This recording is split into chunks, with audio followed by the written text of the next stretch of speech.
الحمدللہ، اللہ تعالیٰ کا لاکھ لاکھ شکر ہے کہ مالک الملک نے اپنی یاد کی توفیق اور موقع عطا فرمایا۔ لاکھوں اور کروڑوں درود حضرت محمد مصطفیٰ صلی اللہ علیہ وآلہ وسلم پر، جن کے طفیل مالک الملک نے یہ مہربانی عطا فرمائی۔ سامعین کرام، اللہ تعالیٰ نے قرآن پاک میں ارشاد فرمایا، اعوذ باللہ من الشیطان الرجیم، بسم اللہ الرحمن الرحیم۔ بے شک اللہ تعالیٰ نہیں شرماتا چھوٹی سے چھوٹی مثال دینے میں، مچھر کی مثال دینے میں، یا اس سے بھی اوپر کی۔ جو لوگ ایمان لے آئے وہ تو جانتے ہیں کہ بے شک یہ ہمارے رب کی طرف سے ہے اور حق اور سچ ہے، اور جو لوگ کافر ہیں وہ یہ کہتے ہیں کہ اللہ تعالیٰ کا اس چھوٹی سی مثال سے کیا مطلب ہے۔ بہت سے لوگ اس سے گمراہ ہو جاتے ہیں اور بہت سے لوگ ہدایت کے راستے پر آتے ہیں۔ بے شک وہی لوگ گمراہ ہوتے ہیں جو فاسق ہیں۔ اللہ تعالیٰ نے اس سے پہلے نبی پاک صلی اللہ علیہ وآلہ وسلم کے ذریعے مخلوق خدا کو خوشخبری سنائی کہ وہ لوگ جو ایمان لے آئے، جنہوں نے نبی پاک صلی اللہ علیہ وآلہ وسلم کے ارشاد پر یقین کر لیا، اپنے اعمال کو حضور پاک صلی اللہ علیہ وآلہ وسلم کے حکم کے مطابق کر لیا اور اصلاح کر لی، ان کے لیے زندگی کے بعد ایک ایسی زندگی ہے جو ہمیشہ کی زندگی ہے، جس میں وسیع و عریض باغات ہوں گے، جن میں ہمیشہ کے لیے ایک ہی خوشگوار موسم ہوگا، اور اس جگہ وہ جو چاہیں گے اللہ تعالیٰ انہیں عنایت فرمائے گا۔ منکرین، مشرکین، یہود اور نصارہ نبی پاک صلی اللہ علیہ وآلہ وسلم کی بعثت اور آمد پر بہت خفا تھے، اور ہر وہ بات پر کوئی نہ کوئی نکتہ چینی اور اعتراض ضرور کرتے تھے۔ کبھی وہ یہ کہہ کر انکار کر دیتے تھے کہ حضور پاک صلی اللہ علیہ وآلہ وسلم تو ایک اللہ تعالیٰ کی عبادت کا حکم فرماتے ہیں، ایک اللہ تعالیٰ اتنی کائنات کو کس طرح سنبھال سکتا ہے۔ کبھی وہ اس طرح کرتے کہ یہ ظاہراً ایمان لے آتے اور آپس میں خفیہ مشورے کرتے، اور جو ان کے دل میں سیاہی ہوتی اس کا اظہار کرتے، اور وہ یہ سمجھتے کہ اللہ تعالیٰ اور رسول پاک صلی اللہ علیہ وآلہ وسلم اور اس کے بندوں کو دھوکہ دے رہے ہیں۔ ان ساری باتوں کا اللہ تعالیٰ نے قرآن پاک میں جواب دے دیا۔ اس ارشاد پاک میں اللہ تعالیٰ مشرکین، منافقین اور کفار کی اس بات کا جواب دے رہا ہے کہ اللہ تعالیٰ نے جو کچھ فرمایا ہے وہ سچ اور حق ہے۔ یہاں تک کہ اللہ تعالیٰ ایک مچھر کی مثال دے تو اس میں بھی حکمت ہے، اس میں بھی بہت سے علوم اور خزائن ہیں، لیکن اس بات کو وہی لوگ سمجھ سکتے ہیں کہ جو ایمان لے آئے ہیں۔ ایمان کون سے لوگ لائے ہیں اور ایمان کیا ہے؟ ایمان نبی پاک صلی اللہ علیہ وآلہ وسلم سے نسبت کا قائم کرنا ہے۔ جن لوگوں کی نسبت نبی پاک صلی اللہ علیہ وآلہ وسلم سے قائم ہو گئی، جنہیں نسبت رسولی حاصل ہو گئی، انہیں حضور پاک صلی اللہ علیہ وآلہ وسلم سے ایک تعلق مل گیا۔ حضور پاک کی ذات جو سراج منیر ہے، جو روشن کرنے والا چراغ ہے، انہیں اس سے ایک ایسی نسبت مل گئی کہ ان کی آنکھیں، دماغ اور دل روشن ہو گئے، اور ہر ایک چیز کی حقیقت ان کے سامنے واضح ہو گئی۔ اللہ تعالیٰ کا فرمان جب انہیں سنایا گیا تو انہیں یہ معلوم ہو گیا کہ یہ سچ اور حق ہے، اور اس میں بھی مخلوق خدا کے لیے ہدایت ہے۔ اور جن لوگوں کو نسبت رسولی صلی اللہ علیہ وآلہ وسلم حاصل نہیں، انہیں ایمان حاصل نہیں، ان کے دل، ان کے دماغ اور ان کی آنکھیں مردہ ہیں، یہ بہرے، گونگے اور اندھے ہیں، وہ کسی چیز کو سمجھنے کے قابل نہیں۔ وہ بظاہر دیکھتے ہیں کہ چھوٹی چھوٹی مثالیں جو اللہ تعالیٰ دے رہا ہے، اس سے کیا مقصد ہو سکتا ہے۔ مثلاً مکھی کی مثال اللہ تعالیٰ نے دی اور حکم فرمایا کہ ان بتوں کو جن کو اپنے ہاتھ سے بنا کر تم پوجتے ہو اور ان کے سامنے نذرانے رکھتے ہو، کیونکہ اس وقت مشرکین بتوں کے سامنے نذرانے اور مٹھائیاں رکھ کر دعا کرتے تھے اور اس مٹھائی پر مکھیاں بیٹھتی تھیں۔ تو اللہ تعالیٰ نے ان کو سمجھانے کے لیے واضح مثال دی کہ مکھی اگر ان بتوں کے سامنے سے مٹھائی اٹھا کر لے جائے تو ان میں تو اتنی جان بھی نہیں کہ اس مکھی سے اپنی مٹھائی چھڑا سکیں۔ پھر اللہ تعالیٰ نے یہود کو مکڑی کی مثال دے کر فرمایا کہ تم رسول پاک صلی اللہ علیہ وآلہ وسلم کے خلاف جو سازشیں اور پروگرام بناتے ہو وہ سب اللہ تعالیٰ کے رسول صلی اللہ علیہ وآلہ وسلم کے سامنے اس طرح ہیں جس طرح مکڑی کا جالا ہے، کہ مکڑی کے جالے کی کوئی حیثیت نہیں ہوتی، ایک معمولی سی ضرب سے وہ سارے کا سارا نیست و نابود ہو جاتا ہے۔ تو اللہ تعالیٰ نے فرمایا اگر تم ان دو مثالوں پر بھی یہ سوچتے ہو کہ اللہ تعالیٰ یہ چھوٹی چھوٹی مثالیں کیوں دے رہا ہے تو یہ تمہاری بے وقوفی اور غلطی ہے، اور اس کی وجہ یہ کہ تمہارے دل سیاہ ہیں، ورنہ جن لوگوں کے دل روشن ہیں وہ یہ سمجھ لیتے ہیں کہ یہ حق ہے، انہیں تاریخ سے سبق حاصل ہو جاتا ہے، انہیں یہ معلوم ہو جاتا ہے کہ یہ مچھر جس کی مثال وہ ادنا سمجھتے ہیں، اسی مچھر کے ذریعے اللہ تعالیٰ نے نمرود بادشاہ کو ختم کیا اور اس کو جوتیاں لگوائیں، اور اس کی ساری سلطنت اور ساری سپاہ اس کی مدد نہ کر سکی۔ اللہ تعالیٰ نے اس ارشاد پاک سے یہ واضح فرما دیا کہ صرف نسبت رسولی صلی اللہ علیہ وآلہ وسلم والے ہی ہدایت پا سکتے ہیں۔ اللہ تعالیٰ فرما رہا ہے بہت سے لوگ اس سے گمراہی اختیار کرتے ہیں اور بہت سے لوگ اس سے ہدایت حاصل کرتے ہیں۔ قرآن پاک بے شک ساری مخلوق کے لیے ہدایت ہے، لیکن اس سے فائدہ صرف متقین حاصل کر سکتے ہیں، اور متقین وہ ہیں جنہیں رسول پاک صلی اللہ علیہ وآلہ وسلم سے نسبت ہے اور ان کے دل میں اللہ تعالیٰ کا خوف اور ڈر ہے، اور وہ اپنی زندگی اس خوف اور ڈر کے تحت گزارتے ہیں۔ اور یہی وجہ ہے کہ وہ لوگ جنہیں نسبت رسولی حاصل نہیں، وہ اس قرآن پاک کو پڑھ کر یہ مثالیں سن کر بجائے ہدایت پر آنے کے الٹا گمراہ ہو جاتے ہیں، اور اس کی وجہ یہ ہے کہ ان کے دل دماغ روشن نہیں، وہ انہیں دیکھ نہیں سکتے، ان کی حقیقت تک پہنچ نہیں سکتے، بلکہ ان کے دل و دماغ ختم ہو چکے ہیں۔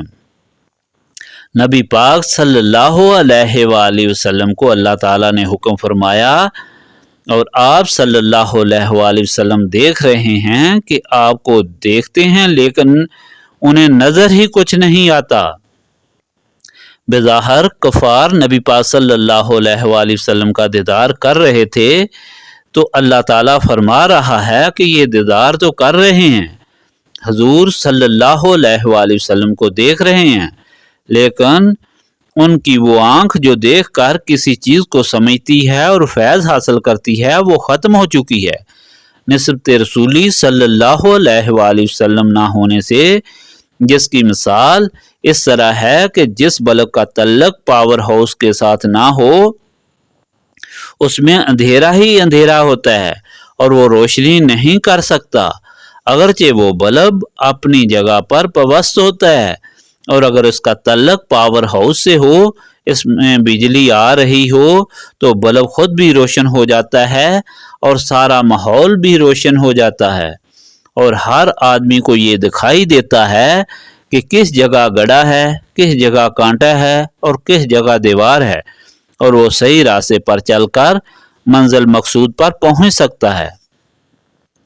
مشرکین یا نصارہ جنہوں نے نسبت رسولی حاصل نہیں کی، ان کی مثال اسی بلب کی ہے کہ جس کا کنیکشن پاور ہاؤس سے نہیں، یعنی نسبت رسولی صلی اللہ علیہ وآلہ وسلم حاصل نہ ہونے کی وجہ سے ان کے دل و دماغ سارے کے سارے ختم ہو چکے ہیں۔ گمراہ وہی ہوتے ہیں جو فاسق ہیں۔ فاسق کون ہیں؟ فسق کہتے ہیں نکلنے والی چیز کو، جو نکل گیا وہ فاسق ہو گیا۔ کس چیز سے نکل گیا؟ نسبت رسولی صلی اللہ علیہ وآلہ وسلم سے نکل گیا۔ بے شک کوئی شخص سارا علم رکھتا ہو، سارے دعوے کرتا ہو، لیکن اگر وہ نسبت رسولی صلی اللہ علیہ وآلہ وسلم سے نکل گیا، جس طرح بلب اپنے کنیکشن سے نکل گیا تو وہ اندھیرے میں ہو گیا۔ وہ انسان جو نسبت رسولی صلی اللہ علیہ وآلہ وسلم سے نکل گیا وہ گمراہ ہو گیا۔ وہ اگرچہ قرآن پاک پڑھتا ہو، اس کو پڑھ کر بھی وہ گمراہ ہوتا ہے اور اس کے دل و دماغ کام نہیں کرتے۔ لیکن جو لوگ نسبت رسولی صلی اللہ علیہ وآلہ وسلم حاصل کرتے ہیں، انہیں اللہ تعالیٰ اس قسم کا ذہن، عقل اور سمجھ عطا فرماتا ہے کہ وہ ایک ایک بات میں اللہ تعالیٰ کی حکمت اور خزائن دیکھتے ہیں۔ حضرت امام اعظم کے زمانے میں خلیفہ منصور کے پاس ایک پادری گیا اور اس نے جا کر کہا کہ میں 3 سوال کرتا ہوں، اگر آپ کے علماء ان تینوں سوالوں کے جوابات دے دیں تو میں مسلمان ہو جاؤں گا، اگر وہ نہ دے سکیں تو پھر وہ سارے عیسائی ہو جائیں۔ منصور نے علماء کو بلا کر اس پادری سے پوچھا کہ بتاؤ وہ کون سے سوالات ہیں؟ پادری نے کہا، پہلا سوال یہ کہ اس وقت اللہ تعالیٰ کیا کر رہا ہے؟ دوسرا سوال یہ ہے کہ تم کہتے ہو کہ اللہ تعالیٰ نے سب کچھ پیدا کیا ہے، تو اللہ تعالیٰ سے پہلے کیا تھا؟ تیسرا سوال یہ ہے کہ اس وقت اللہ تعالیٰ کا منہ کس طرف ہے؟ علماء شش و پنج میں پڑ گئے، لیکن جن کو نسبت رسولی حاصل تھی حضرت امام اعظم، وہ فوراً دربار میں گئے اور انہوں نے خلیفہ وقت کو کہا کہ میں جواب دوں گا، لیکن شرط یہ ہے کہ چونکہ یہ سوالی ہے اور میں نے جواب دینا ہے، اس لیے یہ جو آپ کے پاس تخت پر بیٹھا ہے اٹھ کر نیچے کھڑا ہو، میں تخت پر بیٹھوں گا، یہ میرے سامنے سوالی بن کر سوال کرے۔ چانچہ بادشاہ نے حکم دیا، پادری تخت سے اٹھ کر نیچے کھڑا ہو گیا۔ حضرت امام اعظم تخت پر بادشاہ کے پاس بیٹھ گئے اور پادری نے سوال کیا کہ بتاؤ اللہ تعالیٰ اس وقت کیا کر رہا ہے؟ تو حضرت امام اعظم نے فرمایا کہ اللہ تعالیٰ اس وقت یہ کر رہا ہے کہ اس نے مجھے تخت پر بٹھا دیا اور تمہیں سوالی بنا دیا۔ پھر دوسرا سوال پادری نے کہا کہ تم کہتے ہو کہ اللہ تعالیٰ نے سب کچھ بنایا ہے، تو سب سے پہلے اللہ تعالیٰ ہے، لیکن اس سے پہلے کون تھا؟ حضرت امام اعظم نے فرمایا کہ 10 سے پہلے کون سا ہندسہ آتا ہے؟ پادری نے کہا کہ 9۔ اس سے پہلے کون سا ہے؟ کہا 8۔ پھر پوچھا کہ اس سے پہلے کون سا ہے؟ کہا کہ 7۔ اس سے پہلے کیا ہے؟ کہا 6۔ اس سے پہلے کیا ہے؟ کہا 5۔ اس سے پہلے کون سا ہندسہ ہے؟ کہا 4۔ اس سے پہلے 3۔ اس سے پہلے 2۔ اس سے پہلے 1۔ کہا اس سے پہلے کیا ہے؟ اس نے کہا کہ کچھ نہیں۔ تو آپ نے فرمایا کہ اللہ تعالیٰ بھی اسی طرح ایک ہے، اس سے پہلے اور کوئی نہیں۔ پھر پادری سے پوچھا بتاؤ تمہارا تیسرا سوال کیا ہے؟ اس نے کہا اس وقت اللہ تعالیٰ کا منہ کس طرف ہے؟ حضرت امام اعظم نے فرمایا کہ ایک موم بتی لے آؤ۔ موم بتی لائی گئی، اس کو روشن کیا اور اس پادری سے پوچھا کہ بتاؤ اس موم بتی کا منہ کس طرف ہے؟ اس نے کہا کہ اس کی روشنی تو سب طرف ہے۔ آپ نے فرمایا کہ اسی طرح اللہ تعالیٰ کا نور ہر طرف ہے، ہر طرف اللہ تعالیٰ کی روشنی ہے۔ چانچہ وہ پادری وہاں سے بھاگ گیا۔ پیر صاحب فرمایا یہ قصہ میں نے اس لیے سنایا کہ جس طرح اللہ تعالیٰ نے فرمایا ہے کہ یہ قرآن پاک ہدایت ہے، لیکن اس کو پڑھ کر بہت سے لوگ گمراہ بھی ہو جاتے ہیں اور بہت سے لوگ ہدایت بھی حاصل کر لیتے ہیں۔ تو گمراہ کون سے لوگ ہو جاتے ہیں؟ وہ لوگ جنہیں اس کے حقائق سے بے خبری ہوتی ہے، علم نہیں ہوتا، اور اس کی وجہ یہ ہوتی ہے کہ علم والی چیز اور وہ روشنی ان کے سینوں میں موجود نہیں ہوتی، جسے نسبت رسولی صلی اللہ علیہ وآلہ وسلم کہا جاتا ہے۔